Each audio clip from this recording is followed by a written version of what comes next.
Hello guys, welcome back to the channel biology for you. I hope आप सभी अच्छे होंगे और लेक्चर समझ रहे होंगे।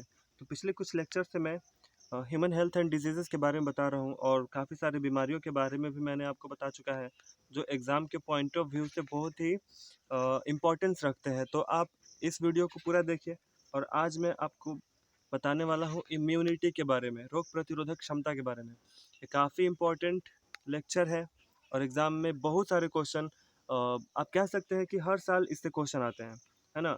एवरी ईयर ऐसा कोई भी साल ऐसा ना हो जो इससे क्वेश्चन ना आया हो। तो वीडियो को पूरा देखिए और जैसा कि आप जानते हैं मैं इसका पीडीएफ भी अपने टेलीग्राम हैंडल पे पोस्ट कर दूंगा और आपको वहाँ पे नोट्स मिल जाएंगे। Link description below. So let's get started. रोग प्रतिरोधक क्षमता क्या है? देखो, इस बारे में आप भी जानते होंगे काफ़ी अच्छे से। नहीं जानते होंगे तो कोई बात नहीं है, मैं बता देता हूँ। देखो, रोग प्रतिरोधक क्षमता क्या है? सीधी और सिंपल सी बात मैं आपको बताता हूँ। रोग प्रतिरोधक क्षमता का मतलब होता है बीमारियों से लड़ने की क्षमता। शरीर के पास, हमारी जो बॉडी है, हमारी बॉडी के पास एक ऐसी एबिलिटी है, एक ऐसी क्षमता जिससे हमारा शरीर बीमारियों से लड़ सकता है ना। हमारा शरीर बीमारियों से लड़ सकता है। तो इसी को हम कहते हैं रोग प्रतिरोधक क्षमता। अगर हमारा शरीर बीमारियों से लड़ रहा है तो हम कह सकते हैं कि हमारी इम्यूनिटी बहुत अच्छी है, हमारी रोग प्रतिरोधक क्षमता बहुत अच्छी है। ठीक है। देखो, हम लोग सांस लेते हैं, खाना खाते हैं, पानी पीते हैं। इन तीनों क्रियाओं से हमारे शरीर में लाखों कीटाणु, वायरस, बैक्टीरिया शरीर में प्रवेश कर जाते हैं। लेकिन हम लोग रोज़ बीमार तो नहीं पड़ते हैं ना। वो बैक्टीरिया, वायरस हमारे शरीर में पहुंचते हैं तो हमारी रोग प्रतिरोधक क्षमता उन्हें नष्ट कर देती है, क्योंकि वो बाहर से गए होते हैं शरीर में, तो उन्हें पहचान के नष्ट कर दिया जाता है। अगर हमारी इम्यूनिटी अच्छी नहीं होती, अगर हमारे पास रोग प्रतिरोधक क्षमता अच्छा नहीं होता, तो हम लोग रोज़ बीमार पड़ते, क्योंकि श्वसन के माध्यम से तो हमारे शरीर में लाखों करोड़ों वायरस, बैक्टीरिया जाते हैं। ठीक है। तो इसी को कहते हैं रोग प्रतिरोधक क्षमता, जो मैंने आपको यहाँ पे लिखा भी है। शरीर में एक प्राकृतिक क्रिया विधि होती है ना। ये एक प्राकृतिक है, कुछ प्राकृतिक है, कुछ हम लोग बाहर से भी अर्जित करते हैं वैक्सीनेशन के तौर पे, मतलब टीकाकरण होता है बच्चों में, तो वो रोग प्रतिरोधक क्षमता को मजबूत करने के लिए ही होता है। ठीक है। तो शरीर में एक प्राकृतिक क्रिया विधि होती है जो रोगाणुओं के आक्रमण को रोकती है। इसी क्रिया विधि को हम कहते हैं रोग प्रतिरोधक क्षमता या असंक्राम्यता। क्लियर हुई? इम्यूनिटी शब्द कहाँ से आया है? इम्यूनिटी शब्द इम्यूनिस से आया है, जो एक लैटिन वर्ड है। इसका अर्थ क्या होता है? आज़ादी। इट मीन्स शरीर की ऐसी क्षमता जो रोगों से बचाती है। ठीक है। तो शरीर की एक ऐसी क्षमता जो हमें रोगों से बचा सके, उसे हम कहते हैं इम्यूनिटी, रोग प्रतिरोधक क्षमता। आगे देखते हैं। मैंने यहाँ पे काफ़ी डेफिनेशन लिखा हुआ है इम्यूनिटी के बारे में। तो यहाँ पे जो डेफिनेशन है, एक और लाइन में, हमारे शरीर में रोगों से लड़ने की क्षमता होती है, उसे ही रोग प्रतिरोधक क्षमता कहते हैं। इसका शरीर में क्या होता है, एक पूरा सिस्टम होता है, पूरा तंत्र होता है, जिसे हम लोग कहते हैं प्रतिरक्षा तंत्र, इम्यून सिस्टम। Immune system. ठीक है। तो हमारे शरीर में रोगों से लड़ने की टोटल एक क्षमता होती है, जिसे हम लोग इम्यूनिटी कहते हैं, रोग प्रतिरोधक क्षमता कहते हैं। और इसका एक पूरा सिस्टम होता है शरीर में, जिसे हम लोग कहते हैं इम्यून सिस्टम, रोग प्रतिरोधक प्रतिरक्षा तंत्र। अब प्रतिरक्षा तंत्र के अध्ययन को हम क्या कहते हैं? इम्यूनोलॉजी कहते हैं। ये एक इम्पॉर्टेंट ऑब्जेक्टिव है, आप याद रखेंगे। अगर आप कभी भी इम्यून सिस्टम के बारे में अध्ययन करते हैं तो उसे आप क्या कहेंगे? उसे हम कहेंगे इम्यूनोलॉजी। इम्यूनोलॉजी। क्लियर है? तो आई होप कि आपको अभी रोग प्रतिरोधक क्षमता का परिभाषा आपको समझ में आ गया होगा। मैंने आपको सीधा सिंपल से बताया, रोगों से लड़ने की क्षमता को रोग प्रतिरोधक क्षमता कहते हैं। ठीक है। उसके बारे में मैंने यहाँ पे डेफिनेशन काफ़ी सारा लिखा है, जो एग्जाम में लिखने को आता है, इसलिए मैंने यहाँ पे भी लिख दिया, आप लोग भी लिखेंगे एग्जाम में। ठीक है। नेक्स्ट चलते हैं। प्रतिरक्षा तंत्र के दो प्रकार होते हैं। ठीक है। प्रतिरक्षा तंत्र के कितने प्रकार होते हैं? दो प्रकार होते हैं प्रतिरक्षा तंत्र के। ठीक है। एक होता है अंतर्जात या जन्मजात, एक होता है उपार्जित या विशिष्ट। मतलब क्या है, देखो हमारे शरीर में दो प्रकार के इम्यूनिटी पाए जाते हैं, इम्यून सिस्टम पाया जाता है। जो पहला होता है अंतर्जात, यानी ये बचपन से होता है। जब भी हम लोग जन्म लेंगे ना, तो उसी समय से ये रहता है, यानी जन्मजात होता है। और एक होता है उपार्जित, ये हम लोग शरीर में बाहर से लेते हैं। देखो जब बच्चा जन्म ले लेता है तो आप लोग भी देखे होंगे, उसका वैक्सीनेशन किया जाता है, टीका दिया जाता है उसको, है ना। खसरा का टीका हुआ, या फिर अलग अलग बीमारियों का टीका उसे दिया जाता है। वो क्यों दिया जाता है? क्योंकि आगे चल के उसको वो सारी बीमारियां ना हो। तो उसको हम कहते हैं उपार्जित प्रतिरक्षा तंत्र। तो खैर, दोनों के लिए मैंने सेपरेट वीडियो बना रखा है। आज की वीडियो में अंतर्जात के बारे में बात करूंगा, और जो नेक्स्ट वीडियो आएगी उसे मैं कवर करूंगा उपार्जित विशिष्ट असंक्राम्यता के तौर पे। देखते हैं अंतर्जात या जन्मजात असंक्राम्यता क्या है। जैसा कि मैंने आपको बताया, ये हमारे शरीर में जन्म से ही होता है। यह प्रतिरक्षा तंत्र जन्म के समय से ही मनुष्य में रहता है, और ये जीवन भर रहता है। ठीक है। तो बीमारियों से बचाने के लिए हमारे शरीर में पहले से एक तंत्र होता है। यह विशिष्ट असंक्राम्यता नहीं है। इसका मतलब क्या हुआ? विशिष्ट असंक्राम्यता का मतलब यह हुआ कि किसी विशेष बीमारी के लिए यह नहीं बनाया गया है ना। हमारे शरीर में जो प्रतिरक्षा तंत्र है, ये किसी विशेष बीमारी के लिए नहीं है, यह सभी बीमारियों के लिए है ना। जैसे ऐसा नहीं है कि हमारे शरीर में हेपेटाइटिस बी का वायरस आ जाएगा, या फिर मलेरिया का वायरस आ जाएगा, या फिर टाइफाइड का बैक्टीरिया आ जाएगा। तो ये एक स्पेशल स्पेशल बीमारी के लिए नहीं है, इतना ही समझना। इसलिए इसको कहते हैं विशिष्ट असंक्राम्यता नहीं है। ये स्पेशल बीमारी के लिए नहीं है ना। ये सभी बीमारियों के लिए सम्मिलित है। फिर यहाँ पे यह है, यह प्रतिरक्षा तंत्र शरीर में रोगाणुओं को घुसने से रोकता है। तो शरीर में सबसे पहला ये काम करता है, रोगाणुओं को घुसने से रोकता है। इसी वजह से इसको हम लोग विशिष्ट असंक्राम्यता नहीं कहते हैं। ठीक है। और इसीलिए इसे प्रतिरक्षा तंत्र का प्रथम स्तर कहा जाता है, या फिर प्रथम कवच कहा जाता है। तो शरीर के सुरक्षा कवच का जो प्रथम स्तर है, वो क्या है? अंतर्जात असंक्राम्यता है। एग्जाम में पूछा जाता है क्वेश्चन कि शरीर में प्रतिरक्षा तंत्र का प्रथम कवच या फिर प्रथम स्तर कौन होता है? तो अंतर्जात होता है, क्योंकि ये पहले ही रोगाणुओं को शरीर में प्रवेश करने से रोकता है। अगर कभी जब हमारा इम्यूनिटी कमजोर पड़ा, जब अंतर्जात इम्यूनिटी जब कमजोर पड़ता है, तब वायरस या बैक्टीरिया शरीर में प्रवेश कर जाते हैं। इसको आप ऐसे समझ सकते हैं कि मान लो एक घर है, घर पे एक वॉचमैन है ना, चौकीदार है। अगर वो मजबूत है तो किसी अनजान व्यक्ति को अंदर जाने से रोक देगा। लेकिन अगर वो कमजोर है तो वो क्या हो जाएगा, उसको मार पीट के अलग कर दिया जाएगा, और जो अनजान व्यक्ति वो घर में चला जाएगा। सेम वही काम होता है अंतर्जात के साथ भी। हमारे शरीर की इम्यूनिटी हमारी अगर मजबूत है तो कोई भी वायरस बैक्टीरिया शरीर में नहीं प्रवेश करेगा।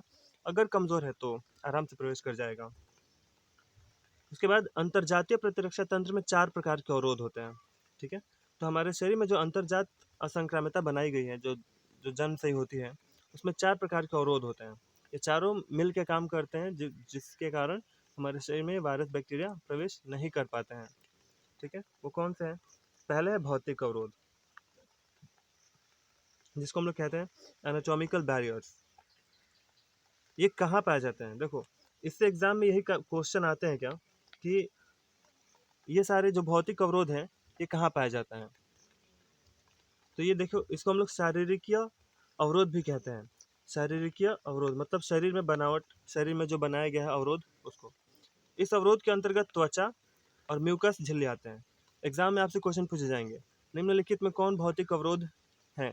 तो त्वचा यानी जो हमारी जो स्किन है, जो हमारी चमड़ी है, वो, और म्यूकस मेम्ब्रेन यानी कि हमारे नाक में, श्वसन तंत्र में, आंत में, दीवारों पर ये एक तरल पदार्थ पाया जाता है जो वायरस बैक्टीरिया को रोकता है। तो ये बताइए समझ में। तो भौतिक अवरोध में क्या आते हैं? त्वचा यानी हमारी स्किन, और म्यूकस मेम्ब्रेन, बहुत इंपॉर्टेंट है। उसके बाद इनका काम क्या होता है? त्वचा हमारे शरीर का सबसे बाहरी आवरण है, आपको पता ही है। यह कई सारे रोगाणुओं को शरीर में प्रवेश करने से रोक देता है, क्योंकि त्वचा में क्या होता है? कैरेटीन प्रोटीन होता है। यह भी काफ़ी इंपॉर्टेंट टर्म है। अगर एग्जाम में आपसे पूछा जाता है कि त्वचा में कौन से प्रोटीन पाए जाते हैं, तो आप बताएंगे कैरेटीन प्रोटीन। तो ऐसा कोई भी बैक्टीरिया या फिर वायरस जिसमें केराटिन होते हैं वो शरीर में प्रवेश नहीं कर पाएंगे। क्यों? क्योंकि त्वचा उनको पहले ही रोक देगा। उसके बाद है, ये मुकेश नहीं है, यहाँ पर म्यूकस है ना, ये एरर है, टाइपिंग का एरर है। तो ये क्या है? ये है म्यूकस। तो त्वचा हमारे शरीर की सबसे बाहरी आवरण है जो रोगाणुओं को अंदर जाने से रोक देती है। और उसके बाद जो है म्यूकस झिल्ली, जिसको हम लोग म्यूकोसल झिल्ली भी कहते हैं। तो म्यूकोसल झिल्ली हमारे श्वसन अंगों, आंतों और आहार नाल और मूत्र जनन मार्ग में पाया जाता है। यहाँ पर मूत्र जनन मार्ग है, ठीक है। तो वहां से भी ये शरीर में प्रवेश नहीं कर पाएंगे। सेकेंड बैरियर क्या है? रासायनिक अवरोध है, जिसको हम लोग फिजियोलॉजिकल बैरियर्स भी कहते हैं। क्या है? इसे शरीर क्रियात्मक अवरोध कहा जाता है, क्योंकि ये शरीर में कार्य करते हैं, इसलिए इन्हें शरीर क्रियात्मक अवरोध कहा जाता है। इसके अंतर्गत शरीर का तापमान बढ़ना, क्या क्या आता है? शरीर का तापमान बढ़ना, आमाशय में अम्लीय पीएच का बढ़ना, शरीर से विभिन्न प्रकार के तरल पदार्थ का स्रावित होना, ठीक है। तो ये सभी चीज़ें हैं जो रासायनिक अवरोध के अंतर्गत आते हैं। तापमान बढ़ना मतलब बुखार होना।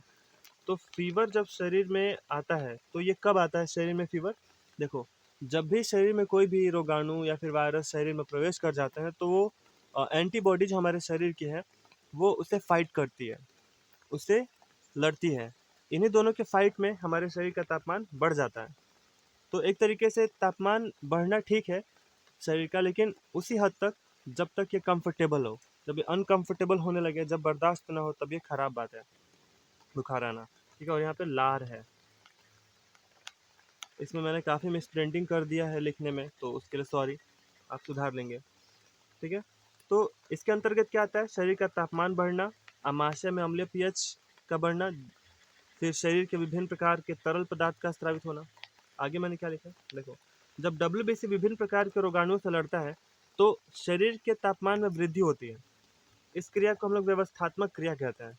देखो, यानी कि फीवर होती है। तो जब भी शरीर में कोई भी रोगाणु प्रवेश करता है, तो डब्ल्यूबीसी यानी एंटीबॉडी उससे क्या करता है? फाइट करता है। फाइट करने में हमारे शरीर का तापमान बढ़ जाता है, जिसे हम लोग कहते हैं व्यवस्थात्मक क्रिया। शरीर के तापमान में वृद्धि करने को हम लोग क्या कहते हैं? बुखार कहते हैं। बुखार तब होता है जब रोगाणु पायरोजन नामक रसायन स्थापित करता है। पायरोजन, ठीक है, आप ये याद रखेंगे। रोगाणु शरीर में प्रवेश करने के बाद कौन से केमिकल स्रावित करते हैं? पायरोजन। तो जब ये पायरोजन स्रावित होता है, तो हमारे शरीर का जो प्रतिरक्षा तंत्र है, इसको मारने में लग जाता है, इसको घटाने में लग जाता है, ठीक है। इसी वजह से फीवर हो जाता है हमें। तो फीवर होना भी अच्छा है, लेकिन उसी हद तक जब ये अनकंफर्टेबल ना हो। शरीर से स्रावित होने वाले द्रव्य में मुख्यतः क्या आते हैं? लाइसोजाइम्स आते हैं। लाइसोजाइम्स में क्या होते हैं? आंसू और लार में पाए जाते हैं। ये रोगाणुओं को नष्ट करते हैं। जो हमारे आंसू होते हैं, जो लार होते हैं, उनमें कौन सा एंजाइम पाया जाता है? आप याद रखिएगा, लाइसोजाइम। ये कीटाणुओं को नष्ट करते हैं। सेकेंड अवरोध क्या है? कोशिकीय अवरोध। इसके अंतर्गत क्या आता है? डब्ल्यूबीसी या फैगोसाइट्स आते हैं, ठीक है। तो अगर एग्जाम में आपसे पूछा जाए कि डब्ल्यूबीसी कौन से अवरोध में पाया जाता है?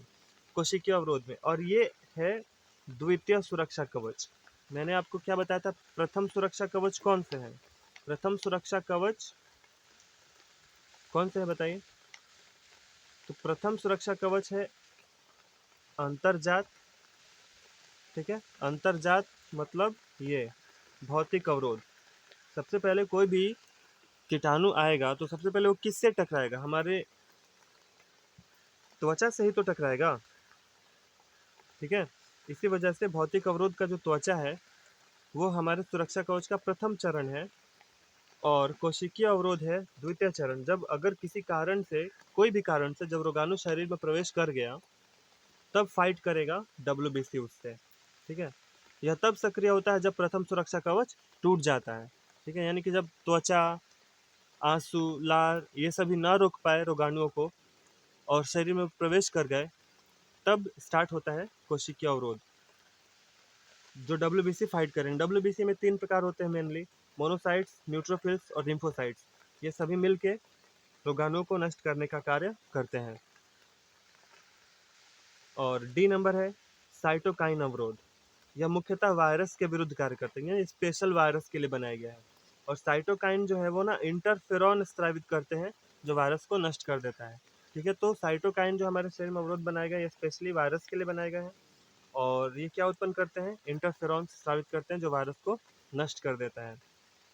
क्लियर है? तो आई होप कि आपको सभी अच्छे से समझ में आ गया होगा। तो मैं एक बार फिर से रिकॉल कर देता हूँ। रोग प्रतिरोधक क्षमता क्या है? शरीर में रोगों से लड़ने की क्षमता होती है जिसको हम लोग रोग प्रतिरोधक क्षमता कहते हैं। और इम्यूनिटी जिसको हम लोग इंग्लिश में कहते हैं, और इम्यूनिटी शब्द कहाँ से है? इम्यूनिस से आया है जो लैटिन है, ठीक है, जिसका अर्थ होता है आज़ादी। और प्रतिरक्षा तंत्र के अध्ययन को हम लोग क्या कहते हैं? इम्यूनोलॉजी। हमारे शरीर में प्रतिरक्षा का एक तंत्र होता है जिसमें दो प्रकार के तंत्र आते हैं, एक अंतर्जात एक उपार्जित। अंतर्जात हमारे शरीर में बचपन से ही होते हैं, ठीक है, और ये बचपन से होने के कारण ये हमारे शरीर में जीवन भर रहते हैं, ठीक है, और हमारे शरीर को बीमारियों से बचाते रहते हैं, ठीक है।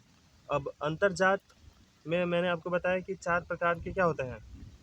अवरोध होते हैं। पहला बताइए क्या है? भौतिक, दूसरा रासायनिक, तीसरा कोशिकीय अवरोध और चौथा साइटोकाइन, ठीक है। तो सभी मैंने आपको क्लियर कर दिया है। आप लेक्चर ले लीजिएगा टेलीग्राम से और उसे याद कर लेंगे। तो आज के लिए इतना काफ़ी है। Thank you.